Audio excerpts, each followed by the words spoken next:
To you by NBC bearing, भारताची पहिली bearing उत्पादक।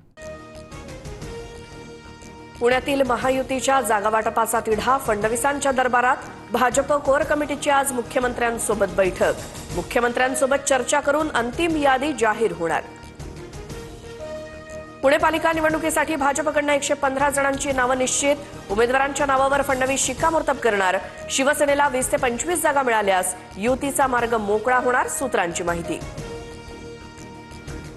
पुण्यात दोन्ही राष्ट्रवादीची जागा वाटपासंदर्भात रात्री बैठक। जागा वाटपाबाबत पहिली बैठक। शरद पवार गटाची 40 ते 45 जागांची मागणी, सूत्रांची माहिती। पुण्यात दोन्ही राष्ट्रवादी एकत्र आल्यास काँग्रेसचा एकला चलोरेचा नारा। पुण्यात दोन्ही पवार एकत्र आल्यास स्वतंत्र लढणार, काँग्रेसच्या विजय वडेट्टीवारांकडून भूमिका स्पष्ट। मुंबई पालिकेसाठी शिवसेनेकडून 100 जागांची भाजपकडे मागणी, मात्र भाजपकडून शिवसेनेला 70 जागांचा नवा प्रस्ताव, सूत्रांची माहिती।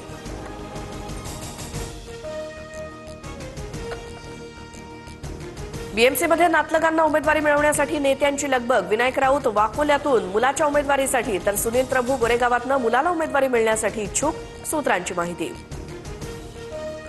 पुण्यात दोन्ही राष्ट्रवादी एकत्र लढण्याचे संकेत। शरद पवार जे ठरवतील ते मान्य असेल, सुप्रिया सुळेंच्या बोलण्याचा अर्थ युतीच्या बाजूनं। अजितदादांसोबत युतीची शक्यता सुळेंनी नाकारलेली नाही। प्रशांत जगतापांकडून शरद पवारांच्या राष्ट्रवादीचा राजीनामा। पुण्यात दोन्ही राष्ट्रवादी एकत्र येणाऱ्या जगतापांचा विरोध, तर शरद पवारांवरती नितांत विश्वास कायम असेल। पुरोगामी विचारांसाठी लढत राहणार, जगतापांचं वक्तव्य। शिवसेना आणि मनसेच्या ऐतिहासिक युतीची राज ठाकरेंकडून घोषणा। 20 वर्षांनंतर ठाकरे बंधू एकत्र। ठाकरेंच्या शिवसेनेसह मनसे कार्यकर्त्यांचा जल्लोष। ठाकरे बंधू म्हणजे मुंबई किंवा मराठी नाही, अस्तित्व टिकवण्यासाठी 2 पक्ष एकत्र आलेत। ठाकरे बंधूंच्या युतीचा परिणाम होणार नाही, मुख्यमंत्री फडणवीसांची टीका। आम्हाला हिंदुत्व शिकवायला गेलात तर माझ्याकडे खूप व्हिडिओ।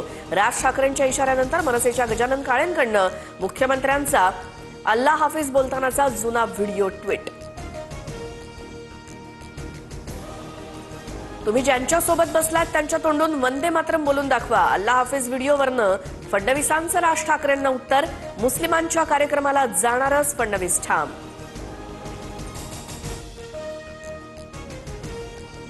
आजपासून नवी मुंबई आंतरराष्ट्रीय विमानतळ सुरू। पहिल्याच दिवसापासून प्रवासी वाहतुकीसोबतच माल वाहतूक देखील। विमानतळाला लोकनेते दिबा पाटील यांचं नाव देण्याची मागणी। Brought to you by NBC bearing, भारताची पहिली बेअरिंग उत्पादक।